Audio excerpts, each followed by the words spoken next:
जिंदगी में इंसान किसी चीज की कीमत केवल दो ही हालातों में समझ पाता है। एक उसको पाने से पहले और दूसरा उसको खो देने के बाद। हिंदुस्तान ने भी बहुत से नगीने खोए हैं दोस्तों।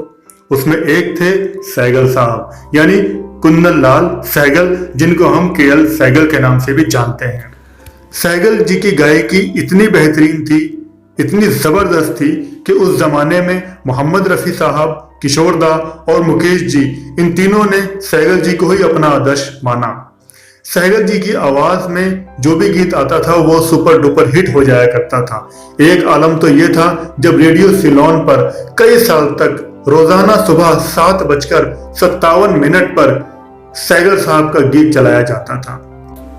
सहगल साहब की एक खासियत ये थी कि वो कोई भी गाना बिना शराब पिए नहीं गाते थे, वो शराब पीकर ही गाना गाते थे। फिल्म शाहजहां में उनको एक गीत गाना था। फिल्म रिलीज हुई थी 1946 में और इसके संगीतकार थे नौशाद साहब। नौशाद जी ने कहा कि सहगल आप शराब पी के गाना ना गाएं, लेकिन सहगल जी नहीं माने, उन्होंने शराब पीकर ही गाना गाया। उसके बाद नौशाद जी ने सहगल साहब से वही गाना बिना शराब पिए गाने को कहा। तब सहगल साहब बहुत अच्छा गा रहे थे बिना शराब पिए। तब सहगल जी ने नौशाद जी से कहा कि काश आप मेरी जिंदगी में थोड़ा पहले आए होते, इतनी देर से क्यों आए, अब तो बहुत देर हो चुकी है।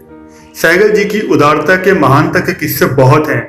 कहते हैं कि न्यू थिएटर के ऑफिस से उनकी सैलरी सीधे उनके घर पहुंचाई जाती थी, क्योंकि अगर ये सैलरी सहगल साहब के हाथ लगती तो वो आधी शराब में उड़ा देते और बाकी जरूरतमंदों में बांट देते। इतने महान थे सहगल साहब। तो दोस्तों, आज के प्रोग्राम में बस इतना ही। अगले वीडियो में सहगल जी की कुछ और बातों पे नजर डालेंगे।